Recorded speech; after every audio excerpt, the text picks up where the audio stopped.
Salamat sa Diyos, tagumpay ng taong bayan, tagumpay ng bawat Pilipino ang pagbasura sa impeachment ni PBBM, which is, yun naman talaga ang inaasahan ng maraming Pilipino. Kasi saan ka nga naman nakita kung sino pa yung presidenteng hindi magnanakaw, kung sino pa yung presidenteng lumaban sa magnanakaw at nagpakulong sa mga buhaya, siya pa ngayon ang i-impeach. Gusto patanggalin, no? At ang nagpapa-impeach pa sa kanya, yung mga Kontraktor. alam mo rin na mayroong mga record. Kung Diba? matatandaan nyo, yung isa sa mga nag-endorso doon sa impeachment complaint, kontraktor di ba? Oo, At tinamaan yan sa war on corruptions ng ating presidente. Yung tinutukoy ni Panlirista na tagumpay po yung sambayan ng Pilipino ngayon dahil na-ideklara na po na insufficient in substance yung pareho pong, dalawa kasi yan impeachment complaints laban sa presidente. Nang una, sufficient in form, no? So, pasok yan, kumbaga mga documentary requirements na na-endorso, okay, lumusot yan, kumbaga level 1. Dito sa level 2, yung sufficient ba siya pagdating sa substance? Insufficient. Ibig sabihin, kumbaga hindi nila nakikita na mukhang ginawa ng presidente yung binibintang nila. So, nabasura na yan. Kasi sabi, kasama doon sa ground, kidnapping. Yung paggamit ng ipinagbabawal ng gamot. Di ba? Paggamit pa yung bawal ng gamot, yung kay Saldico. Di ba? Sino ba naman ang siraulo? Di ba? Na mag-a-agree sa ganyang impeachment ng presidente na yung mga ebidensya, walang katorya-torya. Sabaw talaga, sabaw. Sabaw talaga. Sila nilima yan din ang sinasabi. Sabaw na sabaw talaga yung impeachment case na yan. Sige, Jo. Yun basura na agad. Yam, anong masasabi mo, Yam? Kailangan maging genius para malaman na walang sustansya yung impeachment against PBBM. Kasi basic naman ng tungkol sa impeachment, no? Kapag ang alegasyon, no, ay walang karampatang ebidensya, no, hindi mo pwedeng sabihin na substantial yung kaso laban sa Pangulo, no? Dahil ang pag-allege ay hindi ebidensya. Yun ang dapat malaman ng taong bayan, no? Dapat klaro sa atin yun. Hindi ko mo nag-allege ka na bangag ang Pangulo, na kidnapper ang Pangulo, kinidnap si Digong, no? At may kinalaman siya sa flood control. Yan ang tingin ng mga kalaban o kritiko ng Pangulo. Automatikong ebidensya na yun. Hindi po. Malaking pagkakaiba po ng allegation sa ebidensya. Kaya yan po ang nakita ng mga congressmen. Kaya talagang hindi po pumasa sa Committee on Justice pa lang itong impeachment laban sa ating Pangulo. Yan. So, etong nangyari ngayon, inuulit natin, dumaan to sa proseso. Baka sabihin na naman dyan, porket presidente, gano'n, nasa proseso po yan. Di ba? Nagkataon lang na umasa yung mga DDS kahapon na sabi, sufficient yung impeachment ni PBB. Tuwan-tuwa yung mga DDS na, talagang, panalo raw sila sa step 1, panalo na tayo, nasa atin, abot kamay na natin yung tagumpay. Step 1, panalo tayo. Pero may mga DDS na hindi pa sila kumbaga nagko-concede, no? Umaasa pa rin sila kasi pwede pa ma-reverse yan. Kapag inakyat mo sa plenaryo, pag nakakuha ng 1/3 votes yan sa plenaryo, posibleng ma-reverse yung desisyon. Pero imposible ako, 100 million%. Wala, hindi makakakuha ng enough number yan na i-impeach yung presidente. Malabo pa yan. Enough number sa mga congressman. Oo, kasi pag makuha nila yan Paano makakuha? Absent lagi yung 3 Duterte. Absent pa. Di ba? Hindi makakuha kasi mga absent pa. Sa madaling sabi, ang conclusion natin dyan, as of the moment, pwede tayo mag-conclude na safe ang presidente rin naman sa impeachment kasi may 1-year rule ba?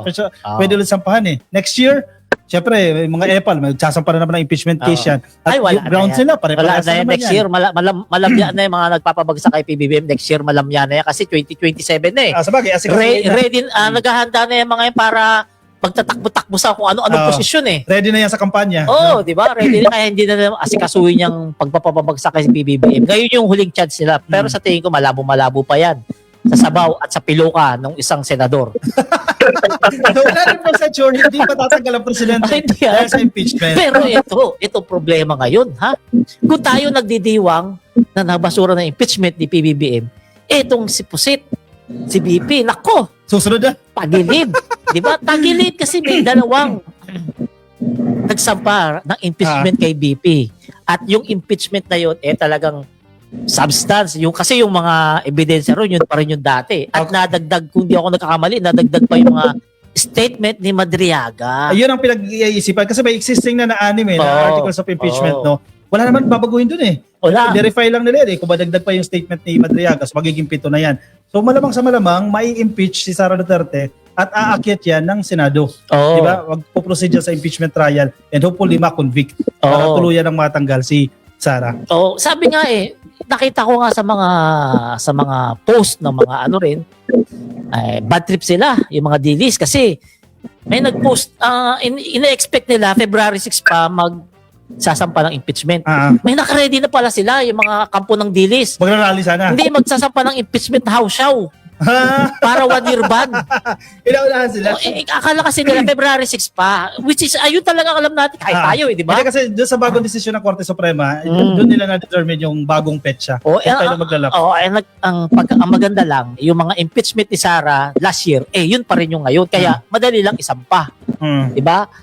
Yung doon sa mga house show, nag-iisip pa kung ano mga irereklamo na talagang ma-absuelto.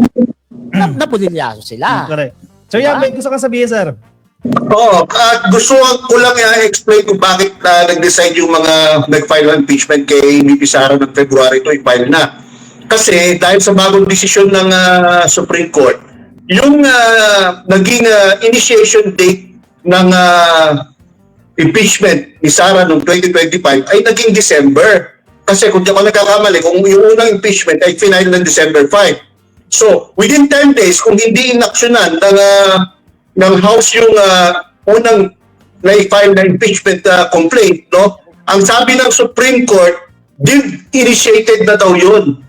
No? So, December pa lang, nagsimula na yung bilang ng 1 year. Kaya, nung nalaman ng mga gusto mag-file ng impeachment kay VP Sara, no, immediately nag-create na sila ng bagong impeachment complaint at pinile nila sa lalong madaling panahon, which is napili nila yung February 2 nga, kaya na-file na. Pero sa tingin ko, no, ito nga impeachment ni VP Sara, ito papasa ng sufficiency in form and substance, no? Pasok na pasok yan dahil talagang may mga ebidensya, maraming ebidensya tungkol kay VP Sara, no? Testimonial and documentary evidence meron against VP Sara. Kaya talaga yan ang magandang panoorin natin, yan ang magandang abangan dahil talagang swak sa bangayan. At ang balita ko pa sa February 6, baka may magsasampa rin. Pangatlo. Para walang lusot talaga kahit anong technical. Kung sabihin nila, wala pang 1 year, December, nagsampa na kayo February 1, February 2. Wala pang 1 year, February 1 year. February 6 may magsasampa. Tingin ko may magsasampa uli niyan para walang technical.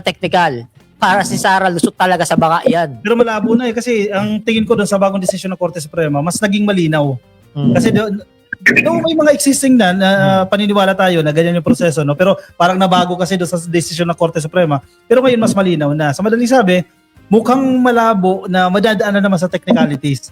Kasi yan lang ang pag-asa Yan lang ang pag-asa ng mga DDS na maabsuelto si Sara Duterte, idaan na naman sa technicalities. Kaya nga yung mga senador di ba? Gumagapang na para just in case mapunta dun, hayahay na naman sila. Baka pag nag-hearing na dyan sa Senado, baka yan ang magpapalabas kay Bato. Kasi very important yung kanyang boto. Di ba?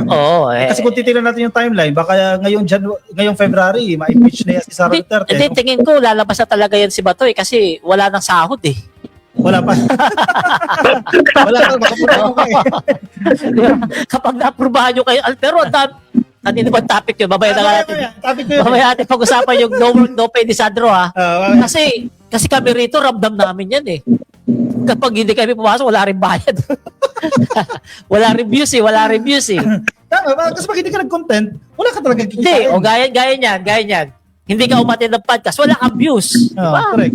Ngayon, at mga kababayan inuulit ko, etong impeachment ni PBBM, totally, hindi pa ba totally may tuldok to, no? Wala pa, kasi akyat pa ng plenaryo yan pero at least kahit paano, may nakikita tayong malaki at maliwanag na pag-asa na etong si PBBM ay hindi nila mapapabagsak. Ang moving forward dyan, pag-usapan na natin yung kay Sara Duterte. Di ba? Kasi tapos na yung House Justice Committee. Siyempre, focus sila dun sa presidente. Buti nga, decision na agad nila yan para once na ma-turn over na sa kanila, itong impeachment case ni Sara Duterte, madidinig na agad. Tingin ko next week yan, next week. Baka hindi pa na-turnover eh. Baka in next 2 weeks, yan, mapag-uusapan na yan at padidesisyon na yan. Oo, nako, ikot na naman tumbong dyan ng mga DDS kasi mainit-init na naman kasi kung matatandaan natin, nung last year talaga nagdiwang sila, nung pinabura sila ng Supreme Court, di ba? Kaso, syempre, ang buhay ay parang gulong lang na paikot-ikot. Ngayon, nasa ilalim na naman sila. Kasi problemado na naman sila doon sa impeachment ni VP Sara. Ito mukhang magtatrabaho ng 16 lawyers. Ha? Mukhang magtatrabaho ng 16 lawyers si Sara Duterte. Kasi tiyak na tiyak, aakyat yan ng Senado. At magpo-proceed yan forthwith doon sa impeachment trial. Eh, si Portpet hindi na makaporma may problema rin yun eh. Makukulong na rin. Oo. May problema na rin, hindi na makaporma si Portpet. Yan ang problema dyan. And knowing Tito Soto, hanggat nandiyan si Tito Soto, Siya pa rin ang Senate President. Siya, as of the moment. Nililinaw natin ha. siya pa rin. Kaso yan, no? Siya pa rin ang Senate President, no? Kasi may mga balibalita na si Lauren Legarda na po. Yung magiging Senate Yam, siya pa rin ba Yam, Senate President? Si Tito Soto pa rin kasi hindi nakakuha ng numero. Short ng isang number ang isang senador ang grupo na gusto maging Senate President si Lauren Legarda. So, yun. Yan. kasi hindi po. Wala pa yung kayo. Hindi ko kasi alam eh. Wala pa si Bato. Wala. Hindi Wala. Wala eh. Hindi kasi baka i-authorize nila yung may mga documents kasi na pwedeng gamitin ng e-signature. Pero syempre may mga limitation yan. Pero pagdating dyan sa resolution no, na maghahalal sa At tingin ko kailangan present speaker, dyan. kailangan physical present. Oo. Dito pa tayo sa pangalawang topic natin na etong mga mga kampo ng kadiliman ng mga dilis ha. Pag Talaga- talaga kadiliman, naisip ko si Harry Roque. Talagang inaasawa ngayon ng kamalasan at kahihiyan ha. Kasi tingnan nyo sampahan si VP Sara 2 impeachment. Oh, maliban pa diyan nung 29 at 31, yun. Yung the big one ng kahihiyan ang nangyari. Yung Diba? kay Rapid Singson. Oo. Sabi pa ng mga vlogger, eto na ang huling boss natin. Ipakita natin na kaya natin mabagsakin ang gobyerno ni PBB basta magsama-sama ang mga Pilipino. O ilan yung matid? 75. May pulis pa. Kasama pa yung pulis sa 75. May mga vendors. Vlogger 20. Kasi dalawa Diba? yung ginawa nilang rally. Oo. One time, big time eh. Nagkaroon sila dyan sa Cebu. Sinabayan nila yung ASEAN event. Kasi ang sabi ni Mike Defensor, kailangan natin isumbong sa ASEAN leaders si Presidente Marcos dahil kinidnap daw si si Digong. Pero hinarang sila ng mga pulis. Paano bang gugulo kayo dyan? Wala permit eh. Paano isusumbong? Alam na ng mga tao yan. Booking na yung ginawa niya ni Digong dito sa Pilipinas kaya siya napunta roon. Hindi pa ba nila nagigets yan? Hindi pa, syempre. Kaya nga buong mundo pinagtatawanan si Digong dahil nakakulong. Di ba? Tapos magsusumbong pa sila sa ASEAN. O ano na nangyari? Pahiya sila. Nilangaw, 75. Diba? Yung sa EDSA, ilan yung pumunta? 35 lang yata yun. Hindi, 35. pala. Mike Nid, pa sila eh. Hindi pala, binilang ko yung matenta sa 50 nagmamotorsiklo, yung 40 pa yan. So, kulang yung organizer. Yung 10 organizer pa. Bodyguard pa yung 10. One time, big time pa. Actually, napahiya doon si Chavez Singson Oo. Kasi sabi ni Chavez Singson, hinihikayat niya yung kabataan, hinihikayat niya yung religious groups. Wala nakinig. Oo. Ano sa tingin mo? Bakit kaya hindi sila nakinig? Wala namang credibility yung nagyayaya. Ang dami rin kasalanan, ang daming issue ng corruption. Papakinggan mo pa ba yun? Kaya nga, di ba? Kahit yung mga yung mga DDS, di ba? Kita mo naman sa social media. Ang dami, di ba? Naparamdam sila na malakas sila sa social media. Suportado raw nila ang mga Duterte. Pagdating ng rally, ayun, Pordoy. Di ba? So, ibig sabihin, mga trolls lang talaga yung nagpaparami. Trolls. Yeah, Trolls. Kasi sa Sokmed, alam mo, napakarami nila. Oo, trolls Pero talaga. pag totoo na, pag kailangan mo na ng physical presence, hindi mo na makita. Alam nyo, may vlogger nga akong napanood. Wala siyang ibang vlog kung hindi mag-survey BBM Sara. Kung kanino ka nagtitiwala. Tambak si Sara. Share ko mamaya sa GC natin. Panoorin nyo. Saan siya nag-survey? Ha? National survey. Hindi ko alam kung saan, pero yun ang lagi content niya, puro kalye survey. Kasi nauso yan noong 2022. Oh, kalye survey. Tapos meron talaga, yung survey niya, walang cut. Walang cut. Mahaba, 1 oras, 1.5 oras yung sinusurvey niya. Umabot sa 500 tao yung sinusurvey niya. Kasi sa mga palengke, walang cut yung survey niya, kaya makikita mo talaga, credible. Oo, tambak si Sara. Kasi sino ba naman ang boboto kay Sara? Napakatamad. Oo, ang tanong niya ron, kanino ka mas may tiwala? Kay PBBM o kay Sara? May napanood ako yung bumoto, yung sa isang vlog niya, bumoto kay BBM, 511. Yung kabila. Kay Sara, 19. Isipin mo yun? Ano ko yung vlog na yun? Meron talaga yun, napanood ko yun. So, ayan mga ka-BBM ha, yung mga panawagan nila na mga rally-rally na yan, pabayaan lang natin. Kasayahan nila yan. Hindi natin pwedeng pigilan kasi karapatan din nila yan. Kung gusto nila, karapatan nila magmukhang kawawa, karapatan nila mapahiya, pagtawanan ng Pilipino, ibigay natin sa kanila kasi deserve nila yan ng pagtawanan palagi. Ang problema kasi minsan nakakaabala eh. Problema Halimbawa, kasi sa EDSA, wala kayong permit, nag-rally kayo dyan. Oo. Siyempre, maraming dumadaan dyan na pumasok di ba? Mga dumadaan dyan, nakaabala. Importante na kukuha ka ng permit. Paano makakabala? Hindi ko magets. Sige, paano nakabala? Halimbawa, sige, 50. Kung harangan nila yung daan, di ba? Hindi nga, 15 nga lang eh. Paano maabala yung 15? Ano sa tingin mo yan? Nakakabala ba yung 15? Tama rin, pareho kayong tama. Kung yung physical number na 15, hindi talaga nakakabala. Pero kung hinarang mo yan sa kalsada, dahil makakabala yan. Kaya pareho kayong tama. Ang problema sa mga to, walang kadala-dala eh. Si Chavit, si Mike Defensor, wala nang mga kredibilidad eh. Paano nila maingganyo ang taong bayan na sumama sa kanila kung yung kredibilidad nila ay zero? Di ba? Saka ang taong bayan, matatalino ng taong bayan, hindi na magpapautok sa mga ganyan klaseng politiko. Mga talunan, no? Na mga kurap din naman, tapos mag-iingganyo ng rally na pababayin si Pangulong Bongbong Marcos. So, sinong maniniwala dyan? No?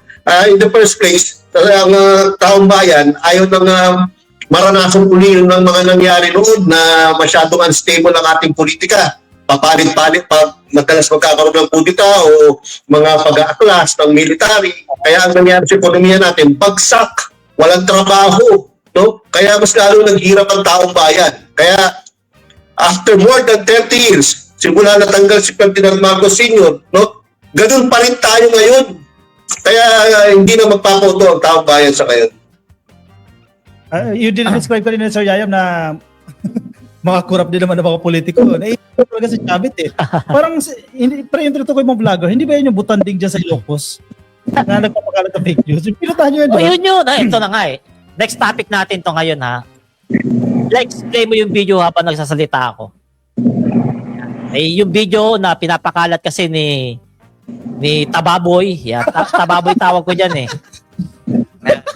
Kasi eto, si Tababoy, nagpunta to sa Ilocos Norte ha. Nagpunta to, pinuntahan niya yung mga flood control na sabi, project daw ni Sandro Marcos. Yan. Yan, inisa-isa niya yung mga flood control dyan. Ngayon, ang problema, ang pinapakita lang niya, gaya niyan, pinapakita niya dyan yung ginagawa. Sabi niya, dapat daw tapos na to. Hindi niya pinakita yung 2 kilometro na flood control na tapos na sa likod niyan. O yan, napakahaba niyan. Hanggang doon yan, 2 kilometro yan. Hindi niya pinakita yan. Kasi ang gusto niya, yung masira si Sandro Marcos. Correct. Oo, meron pa, tulay. Pinuntahan niya. Okay. Binabalat-balatan niya. Eto, walang bakal. Tapos halo yung loob. Oh. Kay Sandro Marcos daw 'yan. Kaya kontratista sila Diskaya. Oh, 2019 ginawa. O paano niligo? Oh. Hindi niya alam 'yun. 'Di ba? Napahiya siya nung Yan try na yan. Hindi, iba pa yan. Yung tulay, yan yung sinasabi ko na hollow. Sinasabi niya, proyekto raw ni Sandro, hindi niya alam kay Digong. May papel lahat yun, may dokumento lahat yun. Di ba kasi may kasama kami dyan na engineer. Hindi kami banat ng banat dyan, may mga hawak kaming dokumento dyan. Oh, yan sinasabi niya kay Sandro raw yan. Hindi niya alam kay Digong yan, na nasira. Ako po, na-debunk na naman ng mga DDS. Kasi Oh, yan. tuwa pa naman sila dyan. Yan tulay na yan. Sabi niya, pinabayaan daw, iniwan. Oh. Yung tulay na yan, piece by piece kasi ginagawa yan. Correct. Oh, yung pinapakita niya mga kontrata, yun yung kontrata ng kabuuan proyekto. Pero hindi doon nakalagay yung mga details ng proyekto na yun. Kung ilang pako yung bibilihin mo, ilang semento yung bibilihin mo, ilang bakal yung ikakabit mo diyan. Hindi nakalagay doon sa kontrata pinapakita niya, which is yun yung hawak namin nung nagpunta-punta kami diyan. So napahiya pala si Kaya nga pinapersonal ko ngayon yung warrant of arrest niya eh. Yung existing warrant. Oo, araw-araw ko ipinapamukha sa kanya yung warrant of arrest niya. Hindi niya ako pinapansin. Tinag mo ba? Talagang inaano ko na siya, pinapangalanan. Hindi ko matatag. Hindi ko naman friend. Wala akong friend na pangit, no? Wala akong friend na pangit. Wala akong friend na pangit. Oh, yan. Yan, ginagawa yan, flood control. Yung binabasa niyang proyekto, yung binabasa niyang dokumento dyan, ibang dokumento hindi para sa proyekto na yun. Ang bilis siya mauto ng mga DDS, no? Ang bilis mo. Kasi paniwalang sila Oo, kaya nga yung pinepersonal ko, pinapahiya ko. Araw-araw ko iniinsulto eh. Araw-araw ko iniinsulto eh, para matauhan. Diba? Meron pa. Oh. Yung flood control dun sa Pagudpod, sa kalsada lang mismo yun, sa arko ng Pagudpod. Sira naman talaga. Sira naman. Tapos may nakatapal dun, may bagong gawa dun. Kulay puti na semento, halatang bagong gawa. Paggawa ni Sandro Marcos yun. Kasi yung kahabaan ng flood control na yun, kay Duterte na naman. 2018. Oh, ngayon, 2018, syempre may bagyo, nasira. Oh, si Sandro na yung congressman, di pinagawa niya. Oh, sinasabi niya kay Sandro raw yun. Hindi niya alam kay Duterte kasi wala naman siyang dokumento. Nagpunta siya ron, ang hawak lang niya, comics. Oh, banat siya ng banat. Oh, pinuntahan namin. Oh, edi pahiya siya. Kapag binabanatan ko, mga comment sa akin, puro mga hausaw-hausaw, bayaran. Oh, piece 1, piece 2, piece 3. Diba? Hinahamon ko siya eh. Oh. Diba? Punta kami sa DPWH. Doon, makita kami para makita niya mismo yung dokumento. Kasi yung nakikita lang niya, yung finish ng dokumento, yung pinaka front page. Yung mga ilalim ng dokumento, wala naman sa internet, wala sa Google. Gaya ng sabi ko, ako, cement, ilang bakal namin yan. Kasi malinaw na malinaw yung intention nito ni Tababoy, no? Tababoy. Ni Tababoy, manira lang na manira. Sa communication, tinatawag natin yan, cherry picking eh. Diba, 10 slices ng pizza, di ba? May isa dyan, hindi masarap. Ang i-highlight mo, dahil gusto mong sirain yung nagpo-produce ng pizza na yun, yung pangit. Di ba? Yung siyam na masarap na slices ng pizza, hindi mo i-highlight yun. Ganon yung ginagawa niya. Yung 2 kilometers na nagawa na maganda, hindi niya pinapakita. Alam mo, ganoon siya sa pangit. Humanap lang siya galit ng nga yung mga tao sa pangit. kanya kasi merong tulay sa estansya. Pinuntahan niya. Sabi niya, ito, gaya nito, iniwan, walang nagtatrabaho. Wala talagang nagtatrabaho kasi linggo siya nagpunta.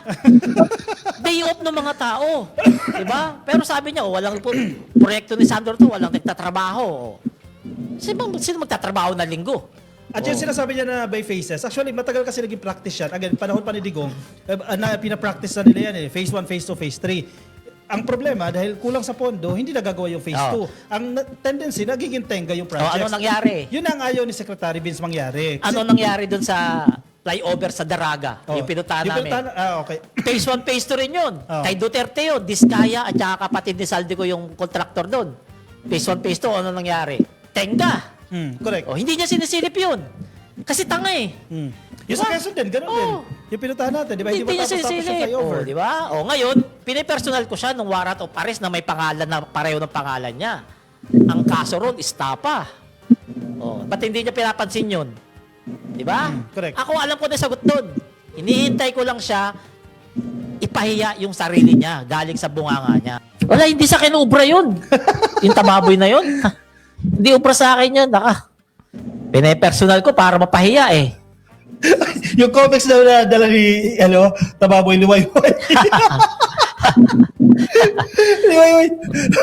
Alam ko pa naman ba yung Liwayway? Liwayway, hindi mo pa alam yung comics? Hindi ko na ako. Pero natatawa ko sa pangalan ng Liwayway. Panerikta, kinain mo ng buhay si Tababoy Hindi pa ako tapos dyan. Araw-arawin ko ipapahiya yan. Kasi hindi niya masagot yung warrant of arrest na may pangalan, nakapareho ng pangalan niya eh. Mabasa tayo comment. Ito may nag-comment si Padilla Martdom. DDS to pre. Sabi, ipakita mo, boy tampered, di puro daldal. Kanino ko ipapakita? Hinahamon ko nga siya, punta kami sa DPWH. Para makita niya mismo. 'Di ba? Kasi kapag sa internet, ang dami niyong hawsaw-hawsaw. Ayaw niya akong palagan kasi takot siya sa akin. 'Di ba? Gaya ngayon, pinapahiya ko sa araw-araw. Hindi niya ako pinapansin, 'di ba? Kasi alam niya sa sarili niya, 'di ba? Alam niya sa sarili niya na mayroon siyang ginawa nung dating panahon. May nag-comment pre, bading daw ba si Tababoy? Wala naman problema kung bading. Hindi ko naman alam. Tsaka wala naman problema. Wala akong pakialam kung bading yan.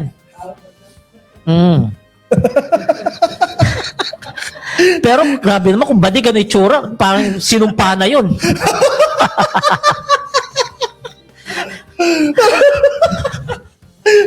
Grabe ka naman. Isipin mo, ay ba, bading yun, Sabi, Joe, 150. Papayag ka. Ganun. Pagpalagay ko kahit 10,000, baka masapok mo pa siya eh. Meron kang panalista. Panalista, meron kang fan dito, Padilla Martdom ang pangalan. Puro boy tampered ang kinumento. Idol ako na mga yan eh. Idol ako na mga yan. Ang tampered glass. Meron kasi Ron, ayun nga sinasabi ko sa kanya. Punta kami ron sa Ilocos Norte para ipapakita ko sa kanya yung mga totoong dokumento. Kasi ang hawak niya, Google. Di ba? Google. Ako ayaw ko kasi makipagtalo. Kasi nonsense. Sa itsura namin, malayo kami. Di ba? Ayaw ko makipagtalo. Kaya pinepersonal ko siya yung sa warrant of arrest. Bakit hindi niya pinapaliwanag? Sabi niya, galit siya sa magnanakaw. Pero may kasong estapa. Kaya tanong ko kung siya ba yun, hindi niya sinasagot. Di ba? Kaya yung mga DDS na nanonood dito, sabihin nyo kay Busi, pinapahiya ka ni Palerista. Hinahamon sa. Ayun nga, si ano. Tunay niya pangalan, Busi. Hindi ko alam kung totoong pangalan niya. Parang walang pangalan yung tao na yun eh. Pangalan niya, Jesus. Jesus, di ba? Jesus. Di ba? Pag tingnan mo, mukhang pako eh. Punta na tayo sa second segment. Sige, basa. Pasok. Punta na tayo sa second segment, no? Mga kayaya, meron tayong editorial kaninang umaga. Ang titulo nito is The Worst is Over, no? Bakit po sinabing The Worst is Over, no? Pakinggan niyo po itong ating editorial, no? Dahil sa tingin ko, simula nung July 28, 2025, kung saan nagkaroon ng mahiya naman kayo SONA, si Pangulong Bongbong Marcos, hanggang ngayon, palagay ko nakita na natin yung the worst, yung pinaka-worst na sitwasyon. Parang sa pelikula, no? Tapos na tayo sa climax eh. Yung conflict na susolusyonan na. Kumbaga, pababa na tayo. Di ba? Kasi paangat yun sa pelikula pa ganyan eh. Nandiyan na tayo, pababa na tayo eh. May mga resolution na na-address na itong mga problema. Pero kinakailangan natin ma-experience yung conflict. Yung ginawa ng presidente na ibulgar itong talamak na korupsyon na yan, yung mga susunod na taon, may iwasan na natin yan. Kesa naman hinayaan niya lang, gaya ng ginawa ni Digong, di ba? Hindi na matatapos yan. Di, tama lang talaga ya. Itong ginawa ni PBBM na pagbubulgar dyan sa anomalya ng flood control na yan. Tama lang yan. Kahit na naramdaman natin na medyo bumagal yung ekonomiya natin nung nakaraang taon dahil nga dito sa flood control to, okay lang yun. Makakabawi naman tayo dyan. Ang mahalaga, nabisto. Yung mga dapat mabisto, nakasuhan, makukulong, yung mga dapat makukulong, at tanging si Pangulong Bongbong Marcos lamang ang nakagawa niyan. Kasi siya lang talaga yung may malasakit sa Pilipinas. Diba?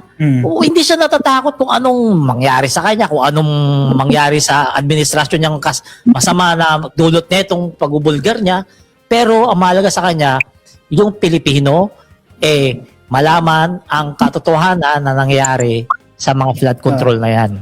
Kahit masira yung political capital niya. No? Hindi sa tayo kasi may BBM. Tapos na yung political career niyan eh. Hindi na matatakbong mayor yan pagkatapos eh. Di ba? Kaya binibigay niya na lahat para sa Pilipino ang nararapat. Kaya Tama yun, tama yun. Gusto ko lang sabihin na itong opinion na to ay hindi lang galing sa akin, no? Galing din yan sa mga nababasa ko for the past 2 days, especially tungkol sa economy, no? Alam niyo ba, kahapon ba yun o isang araw, nag-increase ng 104% ang 104 points ang Philippine Stock Exchange, no? Napakataas doon. Kaya yung naging losses niya for the past 6 months, na-recover agad in 1 day. No? Kaya yan dapat malaman ng taong bayan natin, no? At bukod doon, kaya mababa ang ating economy dahil sa naghigpit talaga ng labas ng pera ang ating gobyerno. Ang government spending kasi ay malaking factor sa pagtaas ng ating GDP. Ngayon, dahil sa nag-iingat ang gobyerno, dahil nag-iingat ang DBM at iba't ibang mga hensyo sa paglalabas ng pera, talagang bumagal ang spending ng ating gobyerno. Naturally, ang epekto nun yung sa economy natin. Ngayon, kaya pinagutos ni Pangulong Bongbong Marcos na bayaran na lahat ng mga kontraktor na dapat bayaran, no, para makatulong, no, sa pag-angat ng ating economy. At the same time, yung mga matitinong kontraktor, no, magpapatuloy sa kanilang mga transactions sa gobyerno para bumalik uli ang sigla ng infrastructure at iba't ibang public works sa ating bansa. Nang sa ganon, mapaangat agad ang economy sa lalong madaling panahon. No? Yan yung... kaya ako sinabi the worst is over because of those factors. No? Plus, ayun pa. Yung liwanag ng araw ay natatanaw na natin. No? Tapos tayo sa dark days eh. Unti-unti na nagre-recover yung ekonomiya ng Pilipinas. Ang worries ko lang dyan, paano pag nagpalit ng administrasyon? Kaya may intindihan mo rin yung sinasabi natin mga kababayan na sana pwede bang i-extend ang presidente ng another 6 years? Hindi mo sila masisi. Hindi mo talaga masisi. Tama ka. Kasi ang ganda ng ang ganda ng performance eh. Tapos paangat na tayo. Yun na lang ang worries natin. No? Baka pag nagpalit ng administrasyon, biglang bumagsak. Huwag naman po sana, no? Lalo na kung maging presidente, palpak, di ba? O yan. Totoo yan. Kung ang papalit sa Pangulong Bongbong Marcos sa 2028 ay hindi susundan ang naitayo o nai-set na polisiya ni Pangulong Bongbong Marcos, posibleng magbago na naman ang takbo ng ating bansa. Kaya importante nga na kung ano man ang magiging hakbang ni Pangulong Bongbong Marcos tungkol sa 2028 national elections, importante na naka-align ang taong bayan sa gusto niyang mangyari. So, ngayon punta tayo sa pangalawang topic natin. Panelistas, galing tayo sa Bicol, Samar at Leyte nitong past 3 days, no? At nakita natin kung gaano kalala ang sitwasyon ng Maharlika Highway. No? Ang nakakatawa pa at kita-kita natin panelista na yung mga tao nagtatrabaho o pagdating si Secretary Vince Dizon, no? Ang sisipag. Kahit gabi, kahit umulan, nagtatrabaho. No? Yun talaga yung normal days o nagkataon lang? Linggo. Pupunta lang talaga, pupunta si Secretary, paspas ka rin pa sila sa trabaho. Kahit linggo nagtatrabaho. Ano masasabi mo, panelista? Kaya excited ako sa topic na to eh. Ayan. Bakit nakatutok lagi lang sa akin yun? Kanina pa nakatutok kahit si panelista na nagtatalita, nakatutok sa akin eh. Nagwapuan masyado sa akin yung nag-ooperate. Anyway, yun nga, no? Kasi minsan sir, hindi ka nabubuton eh. Hindi ka nabubuton, no? Yan. Anyway, ang panelista, no, tulungan mo ako mag-explain, no? Maraming key areas sa Maharlika Highway ang nakita natin na talagang dapat talaga ayusin immediately. ASAP, no? Bakit po? Katulad ng Gandara Bridge na matagal nang bumagsak, no? Hanggang ngayon hindi pa nakukumpuni, no? Kaya yung mga tao nahihirapan, no? Gumagastos ng mas malaki, no? Para lang makapunta sa trabaho, para lang makapasok ang mga bata sa eskwelahan. Yung Calbiga Bridge, although napapakinabangan pa ngayon, no? Pero hanggang 15 tons na lang ang pwedeng dumaan.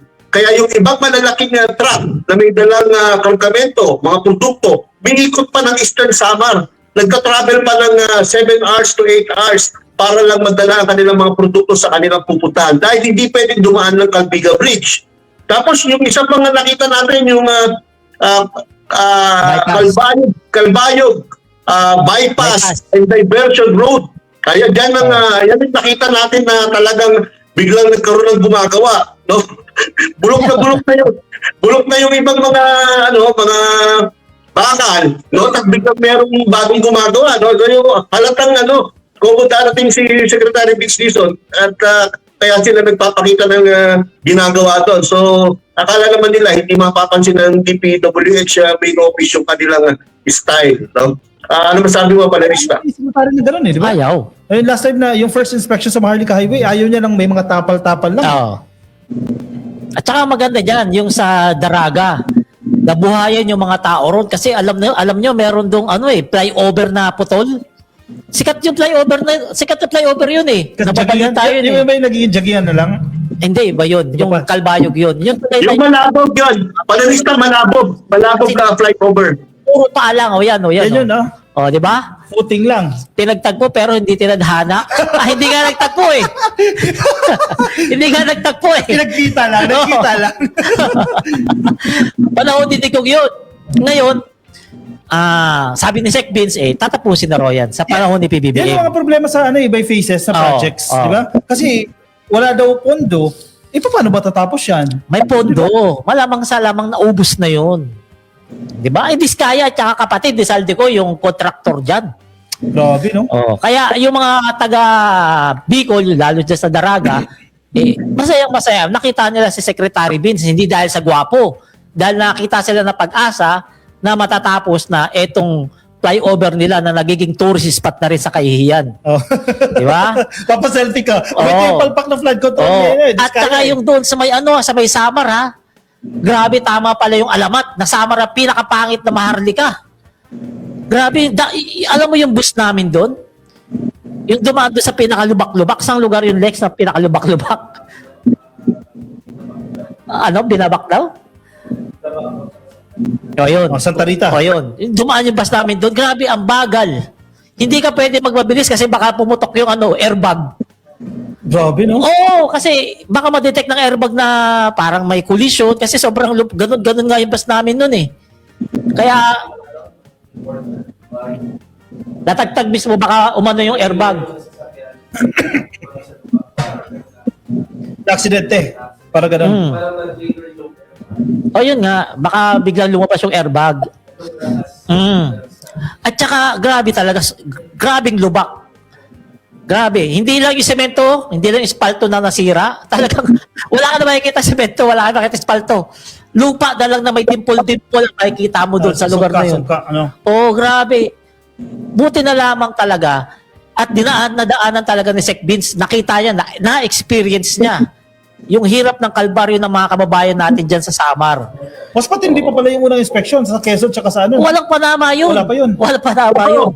Walang panama yung Quezon Bicol sa nakita natin sa Samar. Sa Samar lang talaga. Yam? Talagang walang panama yung Quezon Bicol na inspection kumpara sa Samar inspection. Talagang grabe. Ang feedback nga na nakukuha ko, yung mga sasakyan ng mga tao dyan, mas mabilis nasisira ordinarily compared kung maayos yung mga kalsada. Dahil marami akong kaibigan dyan na mga negosyante rin. Nag-chat sa akin, nagpapasalamat at nakita ni Sec Vince yung sitwasyon, no? Dahil talagang kalbaryo para sa kanila ang dumaan dyan sa Samar, no? Sa Maharlika Highway dyan sa Samar. Kaya siguro, no, once and for all, talagang dapat ayusin na ng gobyerno yan. At kapag nagawa ng ating gobyerno yan, ni Pangulong Bongbong Marcos at ni Sec Vince Dizon, palagay ko hindi na sila makakalimutan ng taong bayan pagdating sa legacy ng gobyerno pero nila. Pero tataka ka ha, kung sa Samar, bako-bako yung kalsada, pagdating mo ng San Juan de Culaite, maayos yung kalsada. Oo. Kasi, syempre, binaybay din namin yan eh. Nabaybay ko na yan eh. Dahil taga dyan yung asawa ko eh. Maayos yung kalsada. Bakit nagalit? Ha? Bakit nagalit? Sino? Ang asawa mo. Hindi naman nagalit. Chismoso ka. Ano nagalit? Ano narinig ko? Taga dyan. Taga dyan. Oo. Parang gusto mo pumasok sa Christopher Minute ha. Yan ang hindi ko. Pinagalit yung asawa ko. Pinabay namin sa saklaw. Taga dyan, sabi ko. Okay. Taga dyan, asawa ko sa Leyte. Kaya nakikita ko yung daan na nababaybay ko yan. Maayos yung kalsada. Kahit yung dinaanan namin nila Sec Vince nung isang araw, maayos talaga. Pagbaba mo ng San Juanico, yung San Juanico nga, maayos na eh. Di ba? Kasama tayo ron. Correct. Ayos yung San Juanico. Kung kaya nung Leyte, bakit hindi nagagawa doon sa Maharlika? Actually, isang factor din. Kasi ano yun eh, Ay, doon sa Samar. ano yun eh, cause and effect yan eh. Ang Samar kasi isa sa pinakamahirap na probinsya sa buong Pilipinas. Out of 82 provinces, ang Samar pasok sa top 10 yan. Kasi kung ganyan nga naman yung kalsada, yung trading apektado. Yung pag-deliver mo ng goods apektado, tataas yung produkto, etc. Andiyan pa yung corruption, yung budget na supposedly papaganda ng kalsada, kukurakutin pa Oo. ng mga kontraktor, ng mga siraulo at politiko. Ano na, ripple effect Ah. na. Kaya naghihirap yung Alam mo, Samar dahil sa mga palpak na infrastructure projects. Hindi ka ako makapaniwala Panelista. ng pumunta mayroon, Lex. Panelista. May Maharlika. Ang sikip, yung sa may Basay. Paglagpas mo ng tulay, di ba Basay na? Isabi mong choke point. Kung kaya sa may Basay nga, paglagpas mo ng tulay, di ba Basay? Grabe sikip, parang bus at saka isang motor lang. One way Kasya. lang. Oh, grabe. May sinasabi siya na eh, Sir Yayam. Sir, Oh, yam. Panelista, parang sinasabi mo na nasa LGU o nasa local government officials ang susi dyan kung bakit merong pagkakaiba ang daan sa Leyte at sa Samar. Mukhang gano'n ang tinutumbok. Malamang. So, ibig sabihin, ang mga nasa Samar na dapat mag-double effort sila, no, na ayusin talaga yung Maharlika Highway portion dyan sa Samar. Kasi, Hindi, oo naman talaga dapat. Kasi sasakyan din nila yung dumadaan dun eh. ako gusto kong panawagan sa taong bayan, no? Simula nung nag-inspection tayo sa Quezon hanggang sa inspection natin sa kahapon o isang araw sa Samar, no? Sana po matuto na ang taong bayan. Lahat ng mga politiko, mga elected public officials na talagang hindi nakatulong para mapaganda o para maginhawa tayo sa mga serbisyo as basic as roads. Dapat tandaan nyo na po yung mga politiko na yan na huwag nyo nang i-elect. Pumili na tayo ng iba na may kakayahan na isolve ang problema. Kasi basic po yan. Roads, napaka-basic po yan. No? Dapat yan nagagawa. Wala dapat nagsasuffer na ganyang mga sistema, no, sa ating mga daan. Bakit sa ibang probinsya nagagawa? Bakit sa Ilocos Norte? Sa Cagayan? No? Bakit sa Leyte nagagawa na maayos na kalsada? Bakit yan sa Samar, sa Quezon, sa Bicol? Hindi. Kaya palagay ko nasa leader din yan. No? Kaya yung mga leader na nakikita ng taong bayan na hindi nakakatulong maayos ang ating daan, huwag nyo na pong iboto yan sa susunod na halalan. Yun lang ang punto ko. Sinong iboboto? Si Yung Sec mga, Vince. hindi, yung mga nakikita natin na may potential, yung mga ngako na talagang gagawin yan. No? Kasi dapat maging na yan eh. Pre, teka lang ha. Wala Sino ay option. iboboto kung wala kalaban niya? Walang lumalaban. Oh. Ngayon, palagay ko may lalaban na. Kung merong mga... Palagay ko may lalaban na yan. Oh, pero nakita mo ba yan yung mga tao? Yung itsura nila nung makita nila si Sec Vince Dizon doon sa Gandara? Tuwa-tuwa. Tingita mo, hindi masukat yung ngiti nila. Masaya talaga sila, no? Naku, masaya kasi malaking kaluwagan sa kanila kapag natapos uli yung tulay nila ron na ipinangako naman ni Sec Vince Dizon na gagawa ng paraan, lalagyan na ng pondo para matapos na yung tulay nila. Ang dami problema, no? Oo, dami. Ang ano ko lang dyan, ang takot ko lang kay Secretary Vince, no? Sana wag siya bumigay. Sana wag niya iwanan yung Hindi, basta lagi niya tayo sama, hindi bibigay yan.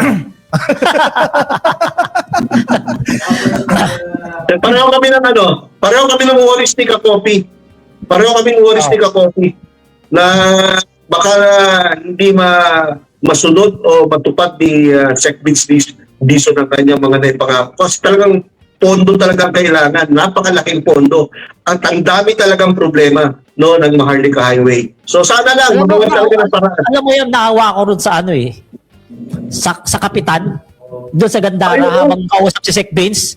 Sabi yung mga estudyante rito, nasa kabila lang yung eskwelahan, sa kabilang tulay. Gumagastos pa ng 200 balikan pesos para Kasi lang makapasok. Oo! Dadaan sa iba. Naramdaman yung hirap ng mga tao doon sa lugar na yun dahil pagkasira ng tulay nila. Grabe, no? At pasalamat na lang ka kahit paano, nabisita ni Sec Vince at aaksyonan yan. Tama na yan. Ayan, basa comment. Okay, punta tayo sa susunod na topic natin. Ako doon sa sa laki ng problema at ayan pala yung ginagawa, ongoing na yung construction yan, Oo. Ganda Rabi. Sige. O sige yan, pasok yan. Okay, punta na tayo sa sa next topic natin para hindi tayo mabusan ng oras. No, etong si Congressman, no, and Majority Floor Leader Sandro Marcos, no, napakaganda ng ginagawa niya nitong mga nakarang araw, no. Nung isang araw nag-file ng ng no work, no pay, no, House Bill number 7432, no, kung saan sinasabi sa kanyang proposal na batas na kapag ang isang mambabatas ay hindi pumasok o walang acceptable reason, no, kung bakit absent, no, dapat hindi magsweldo. Anong masasabi niyo diyan? Ay, unfair naman kay Bato yun. Ito na po kasi nasakop dyan Sino po rin kasi kapag sinabi mong Congress, dalawa yan, di ba? House of Representatives and Senado. Parang ang sakop lang nitong proposed bill na to, proposed ni Sandro Marcos, House of Representatives. Pero tama yan Kasi ang dami Hindi pa kasama yung Senado dun? Alam ko kasama sa proposal. Pero kasi pag sinabi mong Congress, sakop ang Senado. Pero biruin mo tinan mo. Yung mga Duterte, for example, a-attend lang yan kapag, SONA. Oo. Tapos, Hindi nga umatid na zona yan Hindi umattend, pero pag dumating na si Marcos sa plenaryo, aalis. Committee hearings, hindi magsisipasok. Pero buo pa rin yung sahod. Parang si Bato, magkano isang buwan ang tinatanggap? 5 million pesos. 5 million? Allowances, pasahod niya sa mga tao, mga Tapos, benepisyo. nagtatago-tago lang? Tapos hindi siya pumapasok. Approve sa mga DDS yan. Approve. Siyempre. Approve yan, di ba? Approve. Basta yung mga katangahan, approve yan sa kanila. Di ba? Pero etong ginawa ni Sandro Marcos, yung vlog ko, ayun, 6 million views na yung picture na pinost ko kagahapon. Viral. Oo, yung dalawa sa Lanipulong na no work, no pay na tayo 6 million. Gulat nga ako. Hindi kumita ka na naman. Picture yun, may balit yung kita ron kahit 6 million yun.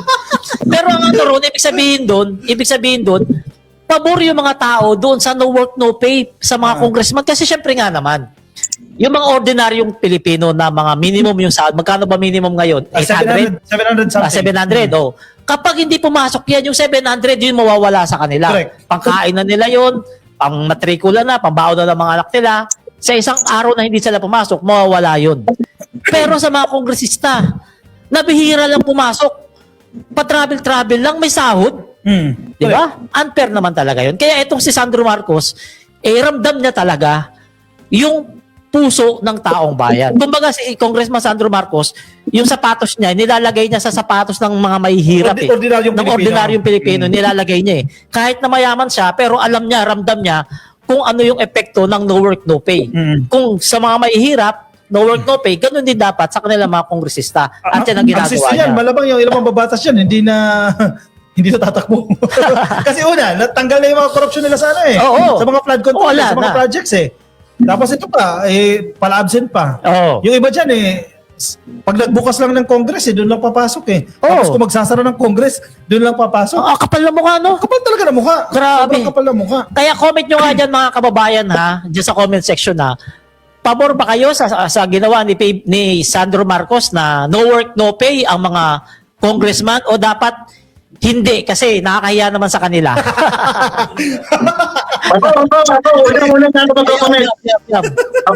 na una magko-comment, no? Kasi alam nyo, mga kababayan, yung mga minimum wage earners, no? Minimum wage earners, lahat ng pwedeng ibawas sa kanila, binabawas. Kaya ang konti na lang na natatanggap, kakarampot na lang, no? Yung maliit ng konti, ibabawas. Pag-absent, ibabawas. Kasi nga, no work, no pay ang karamihan sa minimum wage earners, Pero itong mga mambabatas natin hindi pumapasok, ang laki ng mga kinikita, ang daming mga benepisyo. Kaya to paraphrase yung sinabi ni Manuel Quezon before, dapat he who has more in life should have less in law. Dapat ganyan na tayo. No? Kung sino yung mas may kaya, dapat less ang batas na nagpapabor sa kanila. Dapat ganun na tayo. No? Yun lang ang aking punto tungkol dyan. At ang maganda pa dito, binasa ko lang kasi yung proposed bill ni Sandro Marcos, parte ng transparency, ipapublish yung attendance ng mga mambabatas. Ako napapahiya sila dyan. Talaga, alam mo, Pulong Duterte, o top 1. Pulong, 3 pinasok, 85 ang absent. Di ba? Maganda yan. Oh. Tapos Tapos headline lahat yan. Sana isama doon sa batas, no? Top stories ng mga major o mainstream newscast, no? Attendance sa mga politiko. Para tamaan man lang sila. Kasi bakit ba sila nandiyan dyan? Kasi representative sila. Ibig sabihin, kinatawan sila ng distrito na nire-represent nila. Karamihan dyan, mga ordinaryong Pilipino. Dapat ordinaryo kasi representative ka nga. Etong si Sandro Marcos, talagang future president natin to, no? Kung mag-isip eh. Kakaiba Diba? mag-isip. In fairness, Talagang may malasakit sa Pilipino, kaya hindi mo masisi kung ang tawag sa kanya future president. Hindi mo masisi yung mga tao. Kasi Balik ka. Hindi lang yan, ha? Meron pang sinunod na batas ngayong araw na to. ano ba yun? Alam niyo na ba yun? alin yan? Yung House Bill number 7743 na pinapabuwag niya na yung travel tax. Travel Ay, tax. pabor yan kay Pusit. Maganda yan. Yung pupunta ni Pulong Duterte nila pa sa 17, magiging 34 na. Kasi Ba't ano ba yan, Yam? I-elaborate mo nga, Yam. Ano ba yan? Elaborate. Pabor na pabor sa mga Duterte ng travel, no? Pero basically, ang gusto ni Congressman Sandro Marcos, dumami ang Pilipinong can afford na mag-travel, no? By reducing yung travel, yung fare nila, no? Sa kunyari sa eroplano, no? Dahil ang isang tao na nagka-travel, ang tax niya for first class is 2,700. Kung economy naman is 1,620. At kung isang pamilya na apat kayo, 6,480 pesos. Kaya yung amounts na yan, kung matitipid ng taong bayan, malaking bagay yun. No? Malaking bagay yun. Pwedeng gamitin nila yan sa ibang bagay or pwedeng makapagplano na sila sa mga susunod na travel nila dahil mas mababa na yung kanilang babayaran sa travel fare nila. So, napakaganda ng iniisip ni Kong Sandro. At yung dalawang batas pa lang na finale niya, no? Talagang magkakaroon ng magandang epekto yan sa taong bayan at palagay ko talagang matutuwa, no, ang ating mga kababayan kapag ipasa yung dalawang batas na yan. Na lalo na itong travel tax na parami ang mga Pilipino na sasanay na mag-travel. At yung mga dating hindi nagta-travel, magkakaroon na sila ng opportunity para mag-travel. Yun, ganun lang yun. Feeling ko this year may isasabatas yan kasi ang Senado meron na silang version yan Diyan naman nagtatagal kapag wala pang version ng isang miyembro, no, ng either Senate or House of Representatives, wala pang version. Ang pinupunto din kasi ni Sandro Marcos, parang nilalabag niya yung nasa konstitusyon natin na karapatan magbiyahe. Di ba? And yung mobility, nire-restrict niya yung mobility. At ang comparison pa sa ASEAN, sa Association of Southeast Asian Nations, tayo ang isa sa may pinakamahal na magbiyahe. Di ba? Paano mo naman maiinganyo yung mga kababayan natin o paano mo maisusulong yung karapatan nila magbiyahe kung gigipitin mo sila sa napakalaking halaga? Yung 1,620, no, para sa economy class malaking bagay na yan. Kung papatama yung sinasabi ni Sir Yayam, kung pamilya pa kayo, yan laking bagay niyan. So, napakaganda rin yung version na ito, itong panukala ni Sandro Marcos. And I think this year, isa sa batas po yan. Basta pa, ang laki ng sweldo nila tapos hindi nagtatrabaho sa sweldo, ang sarap naman ng buhay nila. Grabe, sana pati yung nagbubutas lang ng bangko, kain lang ng kain during hearing gaya ni Robin. Sabi yan ni Xing Xiaoxi. Si Robin, nashock talaga ako sa sinabi ng asawa niya, no? Hindi daw natin deserve. Excuse me, hindi pa namin deserve sa Robin Padilla. Ang tao ba yan? Sige nyo, pasok nyo. Dapat noong last year pa para hindi na sumahod si Bato. Sabi ni Presi at ngayon, pag na-aprobahan yan, hindi na yan. Third segment tayo. Sige, ito maganda to. Transportation din to. I-link natin yan doon sa travel tax, no? Kasi napakamahal din magbiyahe dito sa Pilipinas. Domestic travel lang, napakamahal yan. Ang sinasabi nga ng ilang netizens wag-abroad na lang ako. Punta ako ng Vietnam, may 8,000 na pamasahe na ako. Kaysa pupunta ko ng Palawan, pupunta ako ng Boracay, ng Siargao, mahigit 10,000, di ba? So mag-abroad na lang ako. So isa po yan sa napag-usapan po ni Secretary Banoy at ni Pangulong Bongbong Marcos, pag-amyenda sa mga usapin ng transportasyon. At isa po sa pinaka-importante dito, yung ang tawag yan, as of the moment, pabor po ang ating presidente na gawin na pong 5-year yung validity ng registration ng mga bagong sasakyan. at para mabawasan po yung pasari ng mga motorista at mas maging mabilis po yung transaksyon sa gobyerno kasi currently 3 years yan eh. Di ba? So, pag magiging 5 years na yan, ibig sabihin, mababawasan, menos yung gastos ng ating mga kababayan sa pagpaparehistro ng kanilang sasakyan. At the same time, kukunti yung tao para mag-avail ng transaction na yon. Oo, ay grabe. Good job dito si Secretary Banoy Lopez at naisip niya to na imungkay kay PBBM. Kasi sa totoo lang sobrang traffic rito sa atin, napakarami ng tao nung may sasakyan. Ha? At yung lahat ng tao na yun, may kinabang dyan sa kapag na-aprobahan yan. At isa na sa naging highlight ng usapan ni Secretary Banoy at ni Pangulong Bongbong Marcos, napagaanin yung biyahe ng mga commuters, no? Pagsakay nila sa LRT, MRT, no? Sana mabilis. At yung paggamit natin ng mga bagong teknolohiya, di ba? Yung paggamit mo ng card, paggamit mo ng GCash sa pamasahe mo, parang napapabilis yung biyahe mo. Kasi malaking bagay yan eh. Kung noon, 2 hours ka nagbabiyahe papunta ng opisina, kung i-implement mo yung mga ganitong programa, baka 30 minutes na lang, di ba? At pinag-usapan din po nila yung pagpapalawig ng biyahe ng mga LRT, MRT. Kasi syempre may mga limitasyon din yan. Pero kung i-extend mo yung operating hours niyan at dadagdag mo yung mga tren, dadagdagan mo yung mga bagon, hindi na natin makikita na nagsisiksikan yung mga tao sa isang bagon. So dagdagan ng biyahe at dagdagan ng mga tren. Gaya parang ibang bansa na rin. Parang sa ibang bansa. Oo, maraming tren kaya wala sa kanila masyadong nagdadala ng mga sasakyan. Kasi pag nagdala ka ng sasakyan sa ibang bansa, problema mo yung parking. Di ba? Oo, tama. Oo. No, Kaya, mass transit ka na lang. Oo, kaya karamihan nagte-trend. So yan, next, ano po sir? Itong si Secretary Banoy, napapabilig din ako yan. Nakasama natin sa biyahe natin ng 2 araw yan, no? At nakita natin kung gaano ka-dynamic at ka-aggressive din na si Secretary Banoy na tumulong sa mga taong bayan, no? Meron parang si Secretary Vince Dizon din, no? Although medyo low profile siya dahil mahihain at dahil siguro sa pagiging abogado, pero ang bilis din umaksyon sa mga problema ng taong bayan, no? Nakita natin yan sa mga pakikisalamuhan yan sa taong bayan no past 2 days na nag-travel tayo sa Bicol, Samar at Leyte, Palerista. Oo. At ano din lumalabas siya ng opisina. Parang madalas ko na siya makita na nag-i-inspeksyon. At sinusubukan yung mismong nararanasan ng mga commuters. Kaya nakakapag-implement. Yun naman ang dapat. Ang problema kasi nasanay tayo sa mga opisyal na nagsusunog lang ng bangko Nagbubutas lang ng bangko sa kanilang mga opisina. Sa totoo lang, ito lang administrasyon lang ni PBB makakakita ka ng mga secretary na dinadanas nila yung experience ng mga ordinaryong Pilipino. Totoo. Isa pa. Si Diba? Secretary Estrella. Oo. Barangay pinupuntahan. Ayun pa, isa Isang pa yun. araw lang, grabe yung video na yun. Iniikot yung mga barangay. Si Secretary Estrella, yan, napakatahimik na tao yan, ha?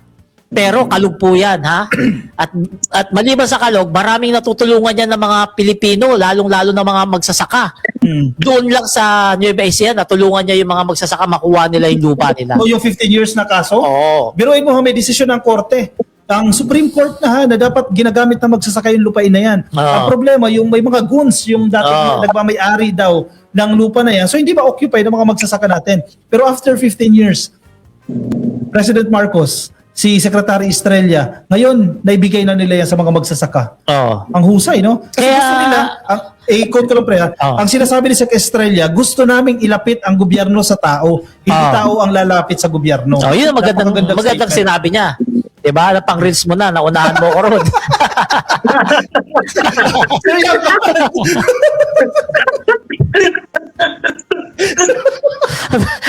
Hindi ko makapag-reels siya Naunahan ka pare. Diba?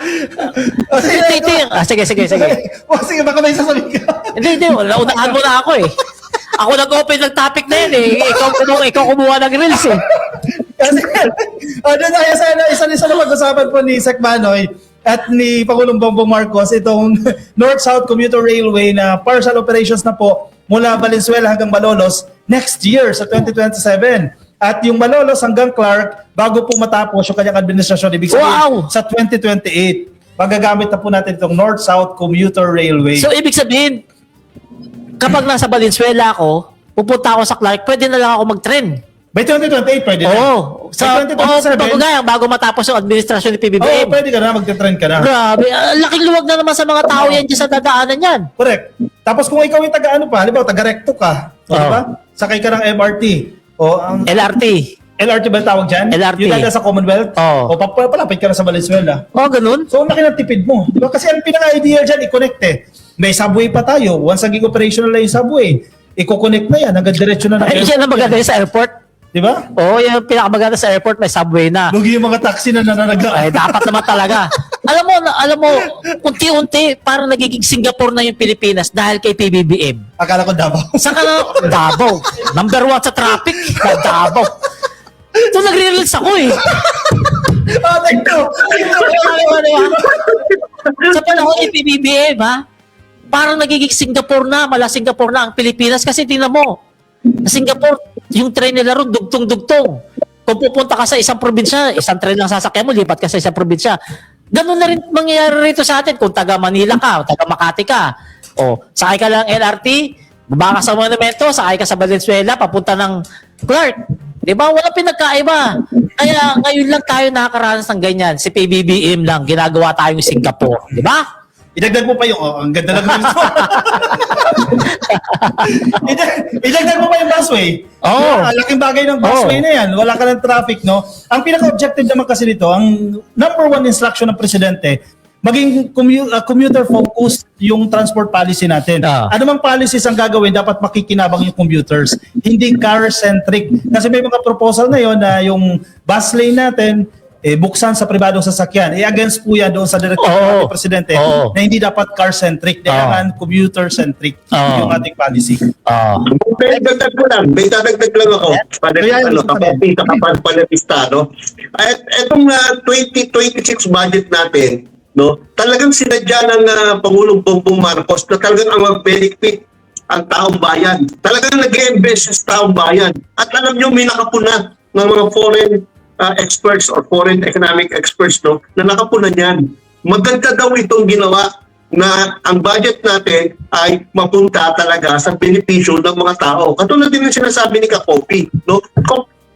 Kung commuter-centric, no? Yan yung isa talaga na gustong gawin ng Pangulo, na lahat ng pwedeng ibigay sa ating mamayan, sa commuter, sa mga magsasaka, sa mga fisher folks, no? Sa lahat ng nasa mababang antas ng ating lipunan, sila dapat ang makinabang sa budget na to, no, sa budget na nilalaan ng Pangulo. Kaya maganda daw yun, no, dahil nag-i-invest tayo, no, sa kabutihan ng ating mga kababayan, no. Pero iba, international community, napapansin yung efforts ginagawa ng presidente. Last administration, napapansin tayo dahil sa patayan. Sa EJK tayo napapansin. Totoo yan. Kaya nakakulong ngayon. Sige, pumunta tayo sa ating next topic, itong EDCOM 2. Narinig nyo na ba itong EDCOM 2? Ito po tinatawag na Turning Point, yan po yung title. Ito po yung naglatag sa pamamagitan po nitong EDCOM 2. Report po yan, dokumento po yan, at naka-indicate po dyan yung 10-year roadmap o yung NAT Plan 2026 hanggang 2035 para tugunan po yung krisis ng edukasyon. Binasa natin yung parte nitong EDCOM 2 na to, no? In-identify po dyan sa report yung pinaka-pinagmumulan ng problema. Bakit mababa po yung literacy ng ating mga bata, yung reading comprehension ng kabataan. Bakit ganon? At sa ranking, pagdating sa mga exam, nangungulelat po ang Pilipinas. At in-identify po nila yung dalawa sa priorities na dapat pagtuunan ng pansin at i-address yan, yung early childhood. Yung bata pa lang, sa 1 to 3, kailangan maayos na yung kanyang nutrisyon. Dapat hindi siya stunted o hindi siya bansot. May sapat na nutrisyon siya kasi naapektuhan yung kanyang pag-iisip. So ang tendency kasi, kung malnourished yung bata, stunted yung bata, papasok yan ng kinder, walang focus yan. Paano siya makakapag-isip ng maayos? Ang tendency, mababa yung kanyang literacy. Ganon din po, pagsapit ng grade 1, grade 2, grade 3, dapat mapatibay na yung reading comprehension man lang, yung numerical ability ng isang bata, dapat ma-address na yan. At malaki po yung papel ng gobyerno, definitely, sila mag-i-implement ng mga programa dyan. Kasi ang pinupunta nila dyan, kahit anong feeding program pa ang gawin mo sa mga eskwelahan, kung yung foundation ng bata hindi matibay, ganun pa rin ang mangyayari. Mababa pa rin po yung literacy natin. Alam mo, malaki ang papel ng magulang dyan. Sila din. Magulang dapat talaga yan. Bago pa mag-aral yung mga anak ninyo, sanayin nyo na magbasa, magsulat, para kapag nag-aral, hindi na sila mahihirapan. Kasi sa katunayan, karamihan ng mga bata, pag nag-aral, parang nasasyak, nag-a-adjust pa lang, hindi pa nakaka-ano yung katawan nila ron sa sistema ng pag-aaral. Kaya kailangan habang yung mga marami mo nakikita na mga bata pa lang ngayon, ini-English na. Okay yun, para sa Nasa akin. siyan pa lang. Oh. Dapat panoorin na kay Teacher Rachel. Oh. Ano no? Kilala mo si Teacher Rachel? Hindi. yung si Teacher Rachel, pag mga nanay, yan yung English teacher na nagtuturo online, sikat na vlogger yan. So yung mga anak nila, 1 year old, 2 years old, pinapanood na nila kay Teacher Rachel kasi, yan ang nagiging kaagapay ng mga nanay. Hindi, maganda yung mga content yan. Oo. Ay, ano yun? Teka, hanapin. Sige, pre. Ikaw wala Kasi hanapin ko muna. hanggat may bata, may audience ka. Correct. Diba? Wala ka pang kaso dyan. Wala pa cyber life. Oo. Hindi, ako ramdam ko yan yung pag mababa yung reading comprehension ng mga estudyante natin. Kasi sinisisi pa nga raw dyan yung mga teacher na pinapasa yung bata kahit na mahina. Yung sinasabi nilang mass promotion na kailangan ipasa yan para mag-grade 5 na, mag-grade 6 kasi nakakaawa pag bumagsak, which is totoo rin naman talaga. Pero gaya niya, nagsasuffer yung bata kung pagdating niya ng grade 6, yung kaalaman niya nasa grade 1 pa lang, marami niya sa mga DDS. Yab. Ano wala? Ha? Sir, baka naka-mute. Yab. Sige, habang inaayos natin yung audio ni Sir Yayam, no? Pag-usapan natin itong ano. Yes, sir, okay na. Ready ka na. Wala sa akin. Nawala ulit. Sige, dito po sa EDCOM 2. Kasi very scientific yung approach itong EDCOM 2 eh. Ito yung plano, ito yung mga specific programs na dapat natin gawin. Kasi yung ibang factor din dyan, yung task ng mga teacher, hindi sila nakakapag-focus doon sa pagtuturo dahil may mga admin task pa sila. Na kung yung tatandaan, matagal na po nating ina-address yan. Di ba? Na nag-hire na ng mga non-teaching personnel para ma-address na po yan. Yung problema sa classroom, kung baga basic lang ito no? Classroom lang yan pero factor pa rin yan sa pagkatuto ng mga bata. And yung target, Mark, pwede natin malagay doon sa ano? Yung Sa target. Yung mga goals natin. Okay ka na, Yam? Okay ka na? Yung proficiency level. Okay lang. Okay lang. Proficiency.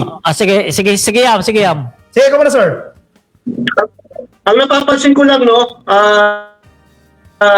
nung tinignan ko, scanning lang nung EDCOM 2, ang isa sa pinupula ng EDCOM 2, yung maraming araw na hindi nakakapasok yung mga bata dahil sa mga bagyo at kung ano pang holidays, no?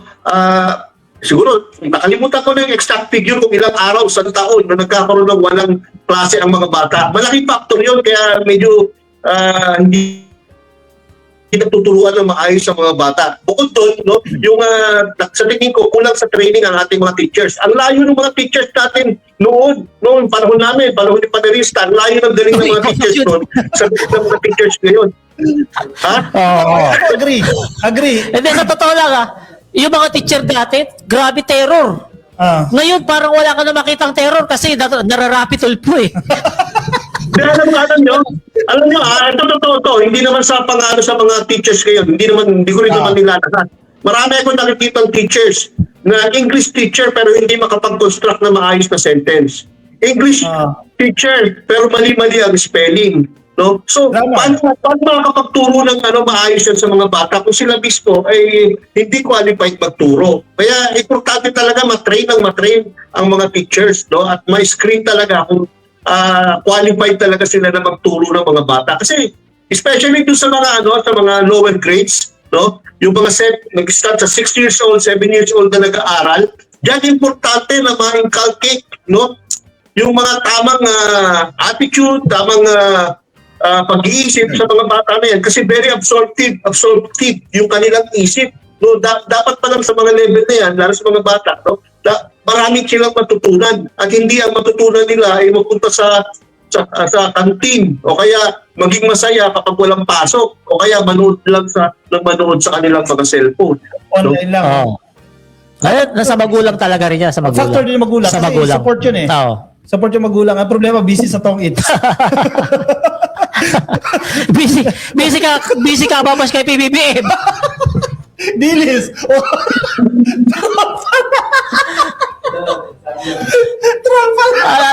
Ano?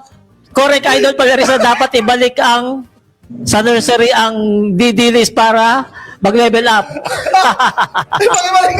Maganda na yung mga comments. English na yung comments. O basahin mo yung target. Importante ito, kakopy yung Kasi target. yung target ito, malungkot na katotohanan nito, no? From 30.52% na proficiency ng grade 3. Biruin mo ha, 30% lang. Ang target ay angat po yan sa 90%. Pagdating naman po sa National Achievement Test, grade 12 NAT proficiency, 0.40. Ang target ay gawing 90%. Biruin mo, wala pang 1%. Key stages ng reading, 47% gawing 95%. Ang numeracy naman, sa mga numero, no, from 40% gawing 85% man lang. At least kahit pa paano, makakasabay tayo doon sa standard sa ibang bansa. Kasi kulelat talaga tayo. Maganda nga sana yung mga science school, i-duplicate yung sistema nila hanggat maaari. Kasi matatalino yung mga nasa science school eh. Oy, ako yun, kita ko doon. Sections, di ba? I-duplicate yun sa mga private schools, public schools. Si Sir Yaya, Quezon City Science yan eh. Tama ba, sir? Yes. Tama. Iba ang curriculum namin, pati. Kasi under-chad, no? Hindi, yun ang dapat gayahin ng mga public school. Yung curriculum ng science school. Kasi pag sinabi mo talaga science school, matalino eh. Di ba? Correct. Ako doon, nag-ano rin ako sa Makati Science. Ano yan? Hindi lang nila kinaya yung utak ko. Kaya napunta ako rin sa Philadelphia. Saan ka napunta? Philadelphia. Kala ko sa baba-para na ng tatal. Pero na-open sa mga public schools. Kasi ako, naman. produkto din ako ng public schools eh. Maraming matatalino sa public schools at malaking bagay din yung tumutulong ng mga pribadong sektor. Sa amin kasi sa Marikina, may tinatawag kami niyang tunong-dunong. Di ba, grade 5, grade 6 ka. May mga Ateneo students na mag-tutor sa mga potential na mga tutor, no? Para may tutorial kayo, once a week yan, every Saturday. Tuturuan kayo, skill sa math, sa science, para pagpasok nyo, pag encounter nyo yung ganitong topic, kumbaga basic na kasi na-undergo na kayo. Okay, next. Panelista. Susugal ko lang sinabi ni panelista kasi nung panahon ko, nung grade 6 ako, nag-undergo din ako ng tulong-dulong na tinatawag. At ang aming mga teacher, mga college students ng Ateneo, kaya talaga magagaling. Ang problema, ang sinasama sa tulong-dulong, yung magagaling na. Hindi naman sa pagyayabang, ang mga kasama ko, mga honor students na. So dapat ang tinuturuan sa tulong-dulong, yung mga medyo nahihirapang mag-cope up sa kanilang pag-aaral. Correct, sir. Kasi hanggang ngayon, nag-exist pa yan. Eh. Ako din kasi tunong-dunong ako ng grade 5, grade 6 eh. Yun na lang, ang kinukuha yun nasa section 1 at saka yung section 2. So tama, good point yung sinasabi ni Sir Yayam. Sana mag-focus doon sa lower section. Pero binago na rin kasi yung sectioning, yung numbering, tinanggal na yan eh. O yung 1, 2, 3 kasi para nagiging discrimination yan sa mga nasa baba. Pero yun na, marami pang dapat i-implement na mga programa para maitaas yung literacy ng ating mga bata. Overtime na tayo. Ayan, meron ka pa ba? Wala na. Ayan, mga kabibing.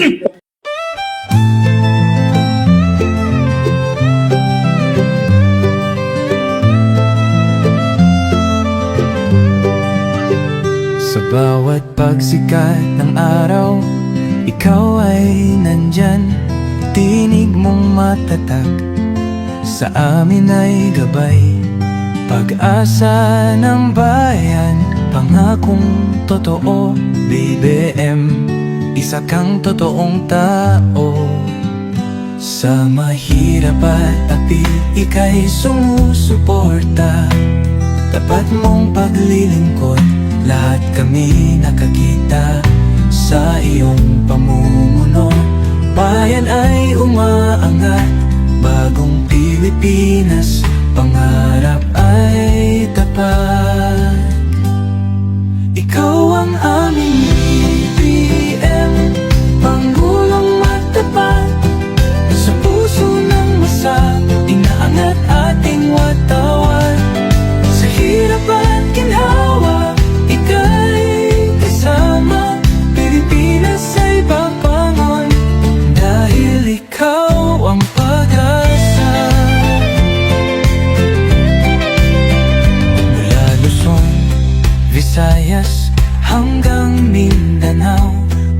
mo'y umaabot, dala ay pag-ahon, magtulungan, magkaisa.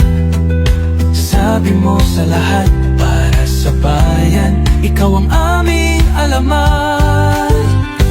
Ang pangarap mong bansa, taas noo masagana, manggagawa't magsasaka, binigyang halaga. Serbisyong totoo, hindi pagpapanggap, ang puso ng bayan. Ikaw ang hinahanap, ikaw ang aming BBM, Pangulong matapat, sa puso ng masa, inaangat ating watawat. Sa hirap at ginhawa, ika'y kasama, Pilipinas ay babangon, dahil ikaw ang pag-asa.